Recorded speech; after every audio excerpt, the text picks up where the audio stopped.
Welcome to part 3 of our 2016 Mediterranean cruise. For the next 4 days we had 4 stops on the bounce, first of which was Civitavecchia. This is where we took a coach to the ancient city of Rome. Out of the many excursions you could book to go on, we did the aptly named 3 of the best, where we were taken to 3 iconic sites in the city and given about an hour or so by a local guide to explore on our own. Our first stop was of course the Colosseum. No words can describe just how breathtaking it was to be in a location that was rich in history.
Villa Borghese Gardens, which is the most charming part of Rome, and we drop off there.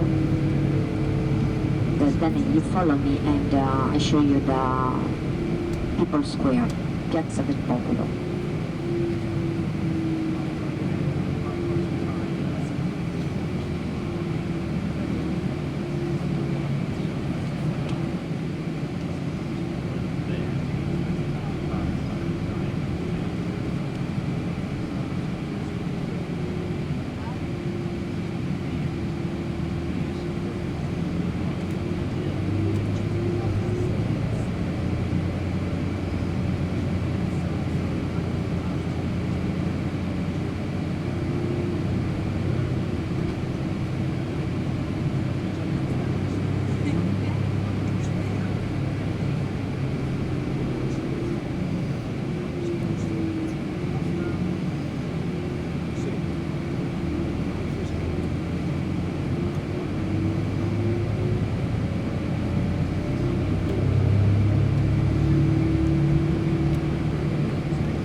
Our second stop was at the People's Square, right in the heart of the city.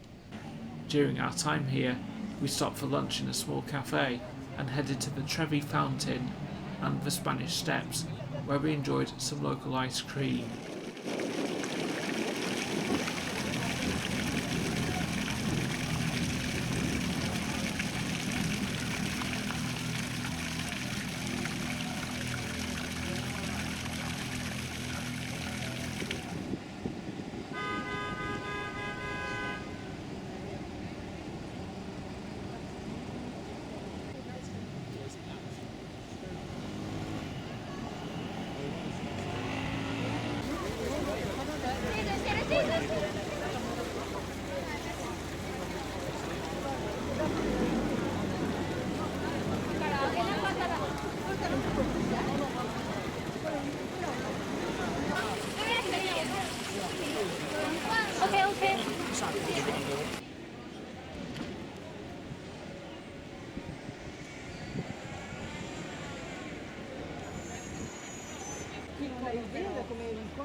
Our third and final stop was at the Vatican, an important place for those who follow the Roman Catholic religion, as this is where the Pope resides.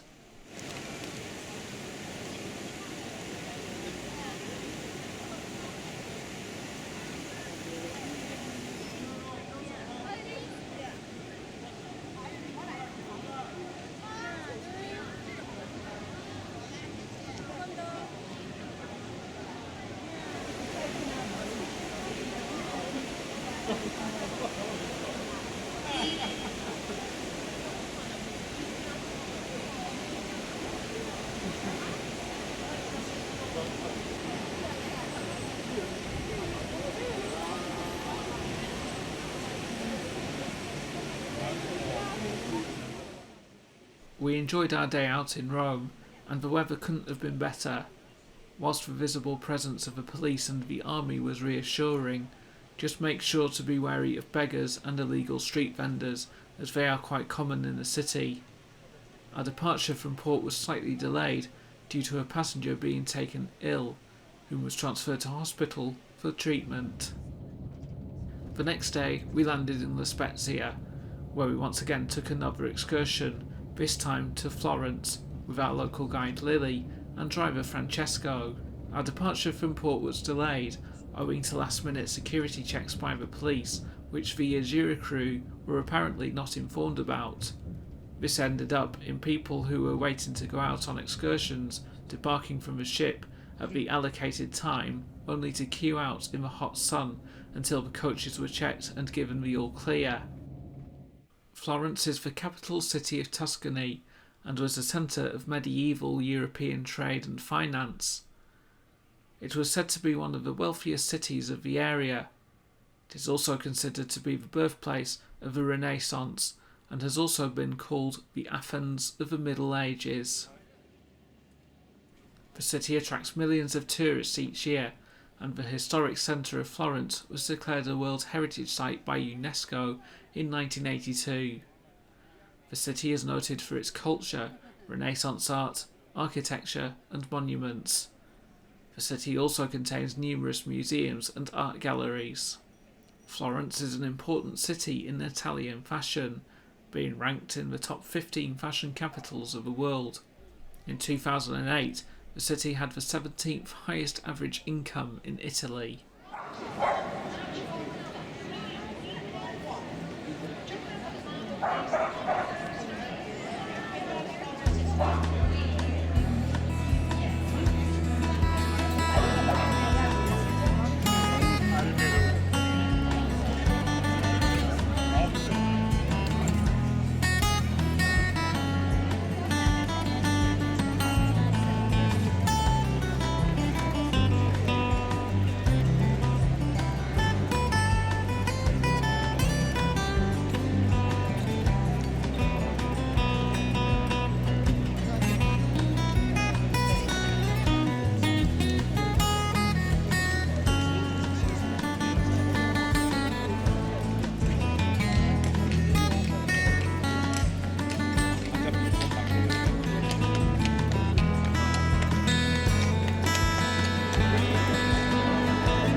Out of all of our calling points, Florence was by far the warmest day out, with the temperatures reaching the early 40s, something that we're certainly not used to back home in England.